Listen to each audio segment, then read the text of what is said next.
Hello and welcome to the very first episode of Round Trip Upcycling. In this series, I'm going to try and bring you a new topic each week to inspire you to create something unique using inexpensive materials all around you. Before I begin, I want to give a big shout out to all of my woodworking friends and fans who have helped me over at my other YouTube page, Manhattan Wood Project. You guys are all awesome. You provide me with thousands of ideas and immeasurable inspiration. Today, let's talk about pallets. If you look online for pallet projects, you can find thousands of pallet ideas online. Most of them seem to involve paint the pallet, then stack it and either sleep or sit on it. Well, I'm not bringing you any of those projects today. What I am going to bring you is projects made from pallet wood that don't look like they were made from pallet wood. Now, since I want everybody to get out there and use pallet wood for projects, there are a couple safety things I should probably cover. First of all, pallets are put together with nails, screws, and staples, and there can be rocks and sand embedded in them depending on where they've been set. So, before you use a power tool on a piece of pallet wood, inspect it on all sides and within a few inches of where you're going to cut, just to make sure that you're not going to ruin a saw blade, a planer knife, and possibly hurt yourself. Second, you really don't know the history of the pallet from the manufacturer to wherever you picked up the pallet. You don't know if there have been chemicals on it or not. You don't know if it's been sprayed with anything or not. So it's a good idea not to use pallet wood for projects that involve either food or young children.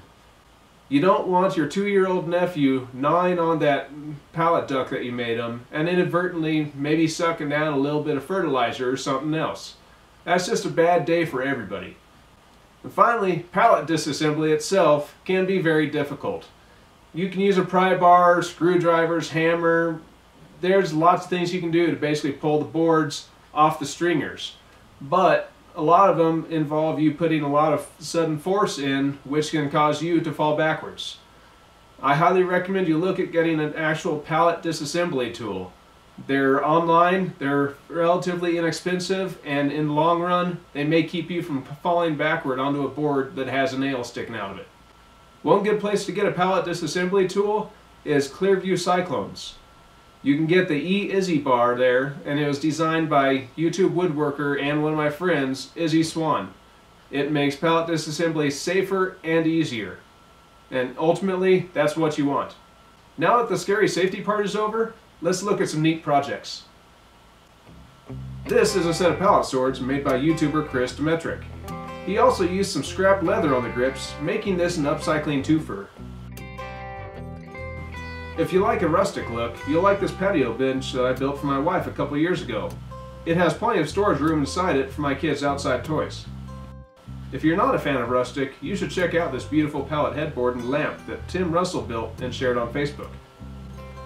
Mike Mertzke of Woodshop Confessions made this headboard for a YouTube pallet contest in 2014, and then he built matching nightstands shortly thereafter. You may recognize the nightstand from the opening sequence, which he was kind enough to let me use. My final share for this week is a video playlist. Sterling Davis hosted a pallet upcycle challenge for YouTube woodworkers last December. The entries varied from Christmas trees to doormats to gift baskets. There are 73 videos in that playlist, and the creativity in each one of those is amazing and should provide everybody with at least a little bit of inspiration. Pallets don't have to go to waste, and projects made from pallets don't have to look like they came from pallets. With a little creativity, anybody can make something unique from pallets that they can be proud of. Thank you very much for watching, and I'll see you next week. Go have a productive and creative weekend. Links to all pictures, videos, and creators mentioned in this episode are in the YouTube description and on the original Facebook post with this video. Please take some time to check them out and show a little love to the creators.